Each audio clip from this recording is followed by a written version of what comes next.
How's it going, everyone? Rachel West here, along with Bucs reporter Rick Stroud, here to recap that 25-23 win over the Giants last night.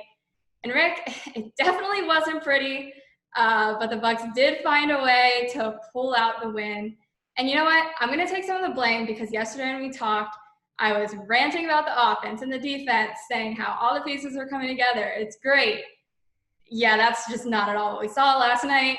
They definitely struggled more than everyone was anticipating. But also yesterday, we mentioned how important it was going to be for them to come out strong, not overlook this Giants team.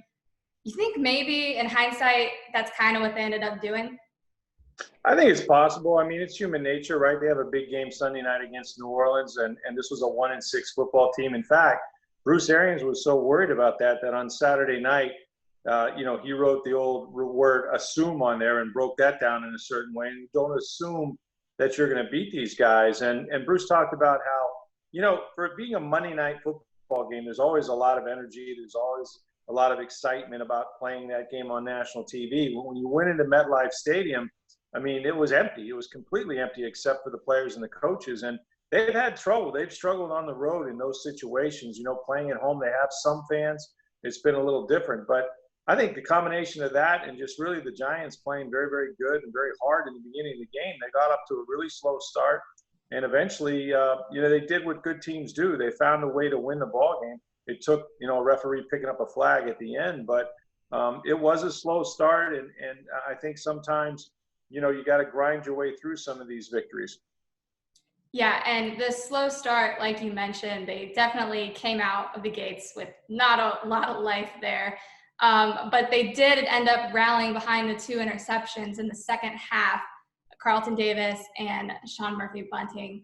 And Davis's in particular, second play of the second half, right out of the gates there. So what do you think that play did for their momentum the rest of the game and setting the tone for them the rest of the way? Well, it was huge, and we've seen the defense, sort of spark the offense. We saw it against Green Bay in the first quarter when they were down 10-0 to the Packers, and they talked about it at halftime. They said we need a turnover, and Carlton Davis has been a terrific player in that sense. He's got 4 interceptions now. That ties for the lead in the league. So he made a big play. They didn't cash in on both. They did get a field goal and a touchdown out of those turnovers. And, of course, the one by Sean Murphy-Bunting was huge. And in both cases, Daniel Jones was pressured in the pocket by Shaq Barrett. I know he didn't get the sack. Shaq only has 2 sacks halfway through the year when he led the league with 19 and a half just a year ago.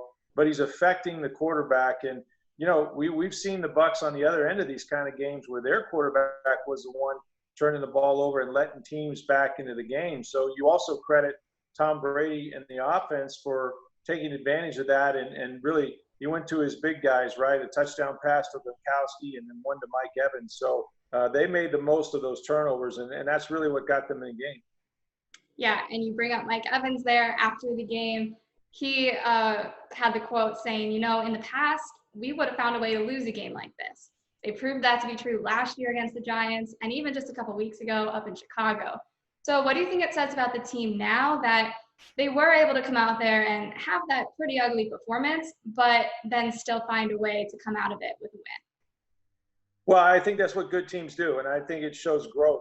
From the Chicago game, that was a game that was there to be won. They had the ball with 2:48 to go, couldn't get a first down and put that game away, and they were able to do it, against the Giants. So anytime that you improve in those areas, it's all situational football. I think that makes you a better team. And they were playing, without Chris Godwin. I mean, Jaden Mickens had to come in there and play some meaningful reps at wide receiver. So they're still not completely healthy.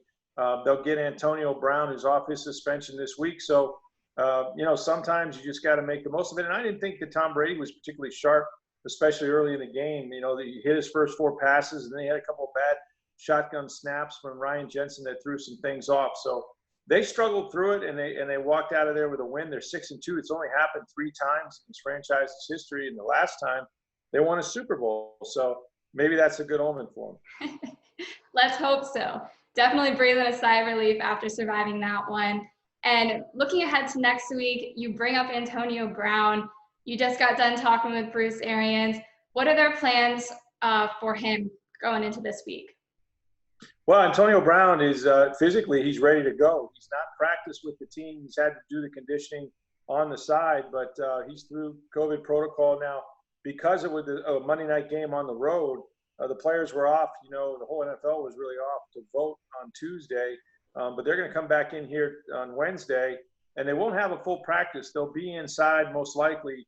It'll be sort of a walkthrough practice because those guys, you know, playing on Monday night have to get their bodies back a little bit. So it's one less day of full preparation.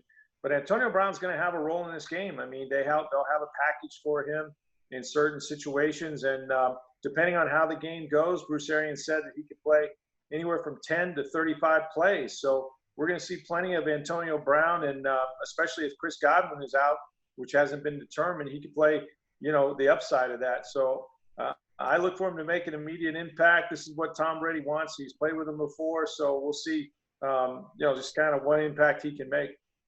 Yeah, everyone is definitely looking forward to his Bucs debut next week.